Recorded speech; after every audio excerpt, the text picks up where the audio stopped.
Olá, internautas da Rádio Módulo FM, semana movimentada na Assembleia Legislativa. Ao meu lado aqui a deputada estadual a Maria Clara Marra, que participa conosco para falar dos projetos importantes, pautas importantes foram aprovadas dentro dessa semana. A gente começando aí, deputada, com a criação da Agência Reguladora de Transporte em Minas Gerais. Bom dia. Bom dia, Jânio. Obrigada pelo espaço. É muito importante trazer o conhecimento da nossa população os fatos sobre esse projeto, a criação da Artemig em Minas Gerais. Tanto se fala sobre a cobrança de pedágio aqui na nossa região, nós fomos injustiçados com o estabelecimento. São editais que foram publicados em 2020. Eu assumi o mandato em 2023. Da coisa lá de trás, e desde então nós viemos lutando para que a gente traga, de fato, uma tarifa módica. O que é isso? Uma tarifa justa. E com contrapartidas a serem previstas para a concessionária. Nós fizemos diversas audiências na Assembleia Legislativa. Eu, enquanto vice-presidente da Comissão de Transporte, Comunicação e Obras Públicas, trouxe à luz esse problema. Fui a única deputada a, exaurindo a via administrativa, entrar com uma ação caçando esses editais e querendo cancelar essa concessão. O Ministério Público Estadual já se manifestou, o Ministério Público Federal deu prazo para a EPR também adaptar e adequar os investimentos na rodovia. De fato, nós já estamos vendo a recuperação asfáltica da pavimentação aqui na 365, mas a gente não quer pagar pedágio para transitar em rodovia com pista simples. Agora, o porquê dessas tantas injustiças, por que foi aceito lá em 2020 a publicação dos editais e a celebração de contratos tão draconianos para a nossa população? Porque não existe uma agência fiscalizadora. Existe, obviamente, um conflito de interesse entre o poder concedente, que é o Estado de Minas Gerais, e o poder concessionário, que são as concessionárias. Se você observar o laudo que atesta e aprova o início da cobrança de pedágio, ele é um laudo emitido pelo DR, que é vinculado à CEINFRA, Secretaria de Infraestrutura do Estado. Ele aprova o início da cobrança do Estado com base em um laudo que a própria concessionária forneceu. Ou seja, é a raposa vigiando o galinheiro. Nós precisamos de uma agência fiscalizadora que tenha capacidade técnica para fiscalizar, para apontar as falhas na execução do contrato e no cumprimento dos editais, mas mais do que isso, que tenha isenção, que não tenha influência política, seja de governo do Estado, seja de deputado. Afinal de contas, nós sabemos que tivemos muitas pessoas que endossaram esse processo de concessão aqui. Eu não fui uma delas porque eu nem tinha mandato. E, afinal de contas, quando nós chegamos na Assembleia, nós verificamos todas as irregularidades. Isso, inclusive, foi levado ao Tribunal de Contas do Estado de Minas Gerais e agora virou processo. Nós estamos aguardando a decisão da Justiça. Agora, quando a gente pega um exemplo de concessão, por exemplo, do Estado de São Paulo, a gente sai do sul de Minas ou sai aqui por Delta Uberaba, chega lá na Anhanguera, Bandeirantes e fala: nossa, São Paulo tem rodovias maravilhosas. Por que as concessões, por que as privatizações funcionam no estado de São Paulo? Por que a gente tem uma tarifa módica, uma tarifa mais baixa e mais contrapartida? Por que a gente tem asfalto de qualidade, terceira faixa, rodovias duplicadas?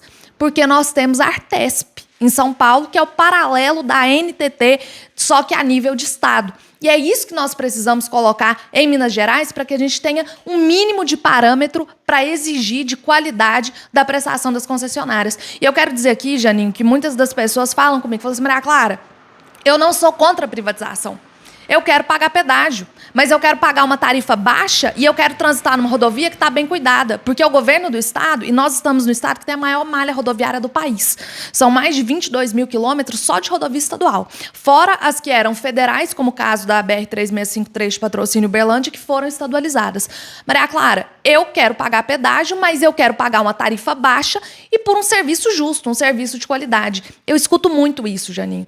Então aqui a gente não está fazendo uma crítica às concessões. Nós estamos fazendo uma crítica à falta de fiscalização e à falta de parâmetros com que foi conduzido esse processo de concessão aqui, não só no lote Triângulo Mineiro, sul de Minas também tem sofrido com isso, Varginha, Furnas também da mesma forma, e agora nós temos a previsão de implementação de pedágio na região metropolitana de Belo Horizonte. O que nós fizemos por meio da Assembleia, e esse projeto é um projeto da minha autoria, criação da Artemig, o governo estadual enviou o projeto sem vício de iniciativa, porque tem que partir do Executivo para a Assembleia. A ele foi anexado de forma inversa o meu projeto, ele tem tramitado na casa, agora ele está pronto para segundo turno e nós estamos cobrando esse parâmetro de fiscalização para que a gente consiga exigir com mecanismo legal e jurídico da concessionária o cumprimento dos editais e a celebração de editais que sejam justos e que atendam o interesse do usuário da rodovia. Agora, deputada, a aprovação já em segundo turno, essa questão da proteção à mulher. Exatamente. Esse projeto foi passado, agora ele vai para a sanção do governador. Ele é um projeto que altera uma lei de 2016, que é uma lei que estabelece a política de atendimento à mulher vítima de violência no Estado. Infelizmente, nós estamos em um dos estados em que existe uma taxa muito alta de violência contra a mulher. Nós estamos na RISP, a Região Integrada de Segurança Pública, que é uma das mais perigosas, mais violentas, em que mais ocorre feminicídio no estado de Minas Gerais. Infelizmente, aí participando dos rankings a nível nacional. E esse é um projeto que busca criar uma política de acolhimento para essa vítima, para essa mulher que infelizmente já foi exposta a uma situação de violação, mas que não pode de forma alguma ser revitimizada. Então, seja no hospital, seja nas delegacias, esse projeto e essa lei, né, futura lei a ser sancionada, cria uma política de acolhimento para a vítima. Agora, deputada, 3 projetos têm avançado na casa com relação aí ao autismo. Exatamente. Primeiramente, um projeto muito importante, que é um projeto que cria moradia assistida. Muito se fala na Assembleia sobre as nossas crianças, sobre a dificuldade do estabelecimento, inclusive nas escolas especiais, dos professores de apoio. A gente sabe que o autismo tem crescido em número de diagnóstico, em número de casos, e infelizmente a rede pública, seja estadual, seja municipal, não está preparada para receber essas pessoas, seja na educação, seja na saúde, mas o que a gente não pode esquecer, Janinho, é que o autista cresce. A maior preocupação das famílias atípicas é o que vai ser do futuro do filho.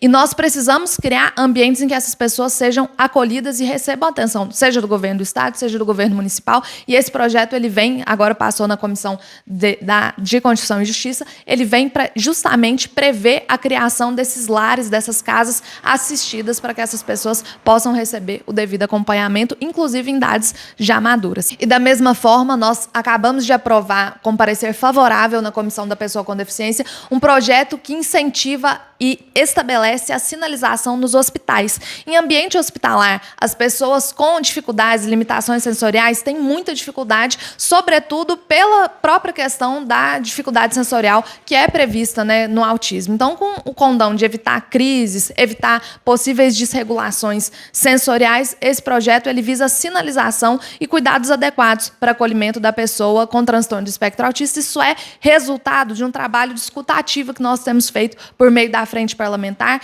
inclusive um projeto que acompanha no mesmo sentido o desdobramento de um projeto que já virou lei, já foi sancionado, que prevê a vacinação domiciliar das pessoas com autismo. Muito bem, deputada, algo mais a acrescentar nessa sua participação?